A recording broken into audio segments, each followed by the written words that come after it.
Institutions are really struggling with how to realize true change.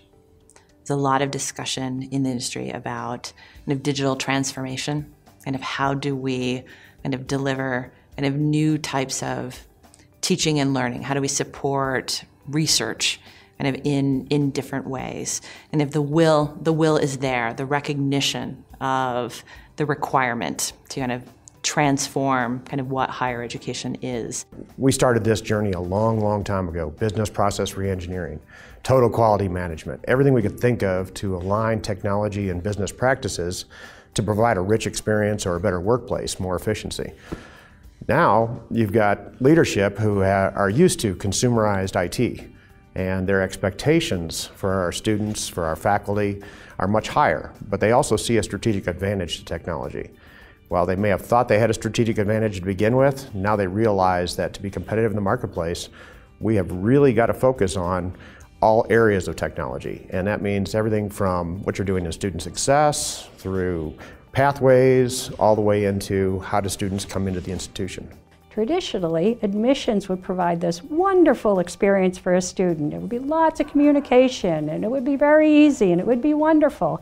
And then the student would arrive, and they would enroll, and they'd have this very clunky registration system, and then they'd try to pay, and it would be even clunkier and not connected, and they'd have to fill out a form to change major on a piece of paper, where we provided this initial very easy, frictionless experience before they became a student.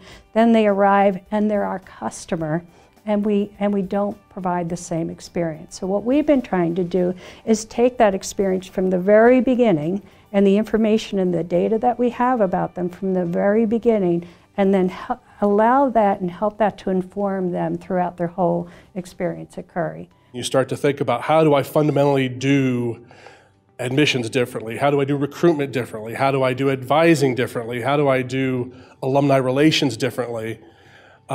Differently and better from a true blank sheet perspective. I think it's probably going to take some people that are not in our organizations today, or you're going to have to grow those people within our existing organizations to be a new product development kind of mindset that thinks that way. Because the technology today is so much more accessible, configurable, flexible, that it opens the door for more time and resources being spent on what's the vision, what's the strategy, and we can bend the technology in much more sustainable, efficient, quite frankly, cheaper ways to support those visions. Digital transformation now, typically people mean it to mean that, well, we can change our business models, we can do everything digitally, so that's going to have some big impact. I actually look at it as this inside-out approach to strategy, which to me is a little bit faulty. I actually think an outside-in approach to strategy in terms of what are our markets saying, what are our students saying, what are our citizens saying, and reasoning inward from there is more appropriate.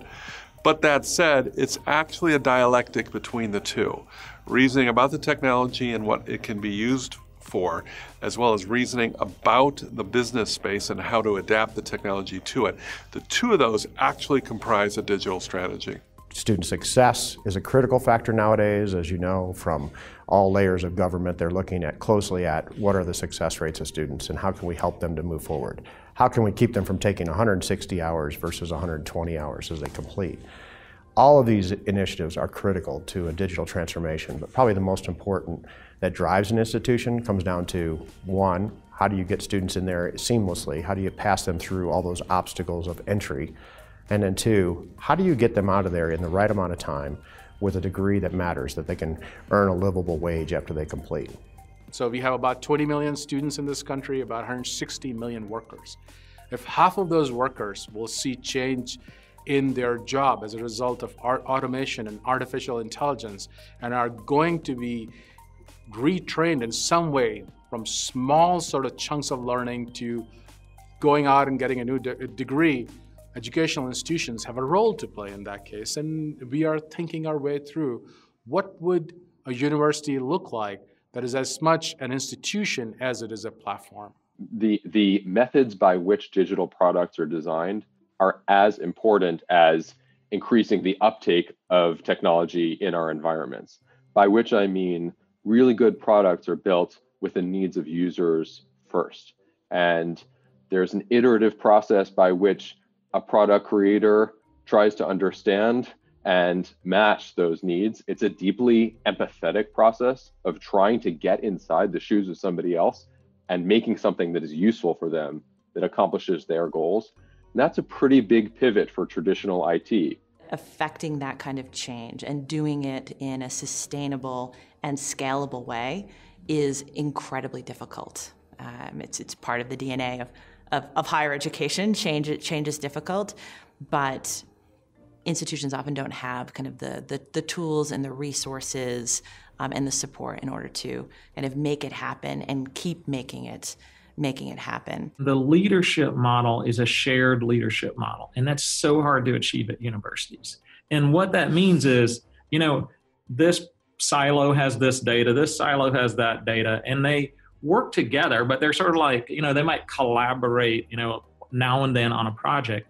But shared leadership is being so focused on this student experience, that journey from the time they come in to the time they graduate, and then they get a job, and then they might need to reskill. If you're focused on that student journey and all of the units, the administrative units are working together on that, and they're not worried about like taking credit for academic affairs or for the libraries or whatever, but we're all focused together on that journey, and the win is a shared win. That is what is required for a true digital transformation.